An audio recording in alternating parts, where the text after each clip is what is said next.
تاسو راشي دي چې حکم راغلی او نو حکم چاته ویلی کیږي او د حکم تعریف څه شی دی.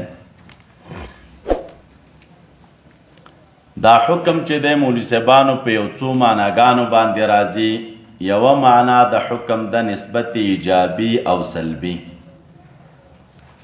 نسبت ایجابي په قضیه موجبه کې او نسبت سلبي په قضیه سالبه کې. نو نفس نسبت ایجابي ته دوی وقوع وی او نسبت سلبي ته لا وقوع وی.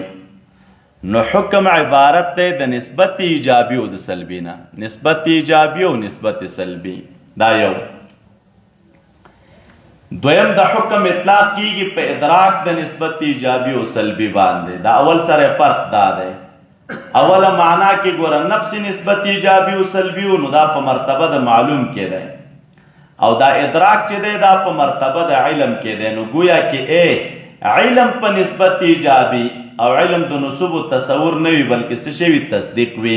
نو مراد ورنه څه شی دی تصدیق بالنسبت الایجابي او تصدیق بالنسبت السلبي.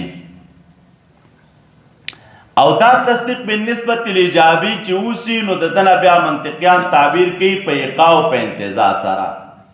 نو دا دو معناګانې په اصطلاح د منطقیانو کې دي. دریم حکم کله راځي په معنا د محکوم به باندې او محکوم به د قضیه معقولې جز دی. حکم کړی شوی په سبب د دې سره نو دا بیا قضیه حملیه کې محمول دی او شرطیه کې څه شی دی تالی. د چا په سبب چې حکم کړی شوی وي نو شرطیه کې څه شی دی مقدم او تالی وي او په قضیه حملیه کې موضوع محمول وي. نو د چا په سبب چې حکم شوی وي نو هغه څه شی دی محمول دی که نه د ده په سبب حکم شوی په موضوع باندې.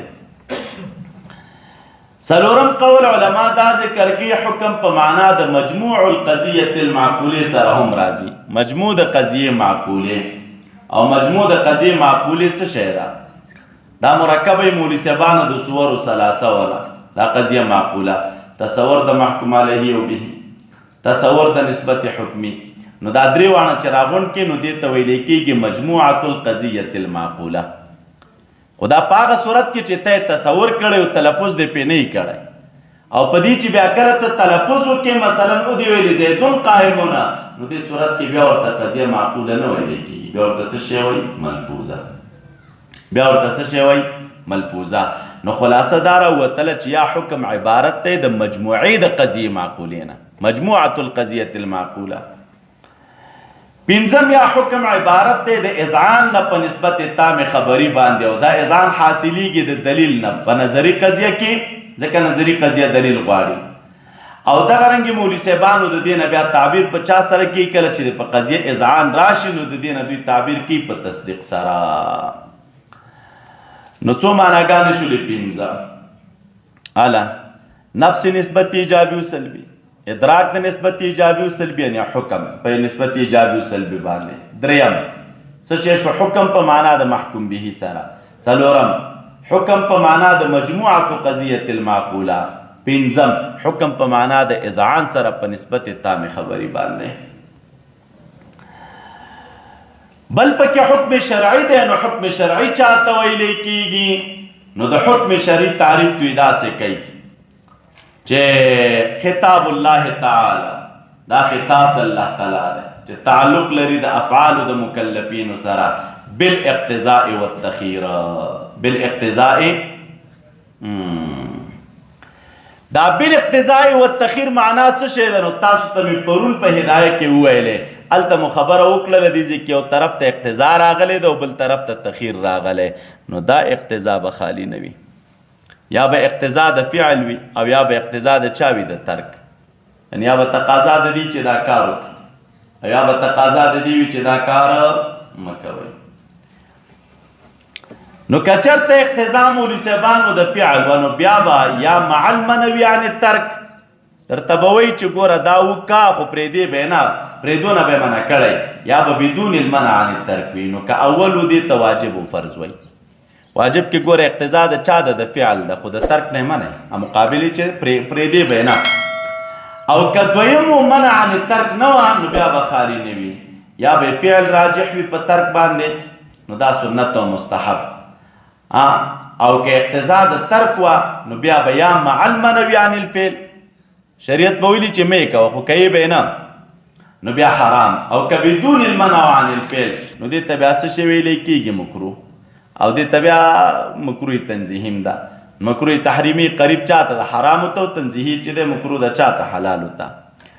او یا به تخیر وي، تعلق به اختیاري وي، د فعل او د ترک دواړو کې به اختیار وي، نو دې ته بیا څه شی ویلی کېږي؟ مباح ویلی کېږي. څه ورته ویلی کېږي؟ په دې چې تاسو ورسېدلی نو دا حکم دی. دې ته کوم حکم وي؟ حکم شرعي. خطاب د رب العالمین چې تعلق دی د افعالو د مکلفینو سره بالاقتضاء والتخیر.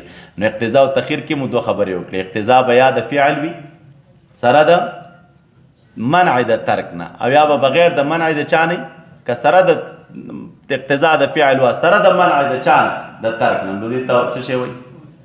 واجبه او فرض. او که چېرته بدون المنع عن الترک نو که جانب کول راجح نو دې ته کې داخل دي څه شی؟ سنت او مستحب. او که چېرته تقاضا د چا وه د ترک و چې نه به یې کوي، منع وه، نو یا به منع راغلي د کولو نه یا به نه راغلي. که منع راغلی وه حرام او مکروه تحریمي ورته نږدې. او که منع نه وه نو دې ته بیا څه شی ویلی کېږي؟ مکروه تنزیه. او که تخیر و خوښه ستا چې دا کار کې وکړې نه کوې نو دې ته بیا څه وایي؟ نو دا اعلم ان الاحکام دا چې راغی دي ځکه دا تفصیل تاسو ته ټول ما په چا کې وکړه؟ په حکم کې وکړه. او بیا وایي وتسمى فرعیه و عملیه. دې ته علم کوم علم چې بحث کوي د چا نه؟ مولوي صاحبانو د دې احکامو فرعیه ونه، نو دې ته څه شی ویلی کېږي؟ فرعي ورته وایي او عملي ورته وایي. کوم چې بحث د چا نه کوي؟ د عقیدې نه کوي، نو هغې ته علم اصلي ویلی کېږي او علم اعتقادي ورته ویلی کېږي. د داسې نورو ښکلو ویډیوګانو لپاره زموږ د الجامع دارالاحناف کابل یوټیوب چینل سبسکرایب کړئ.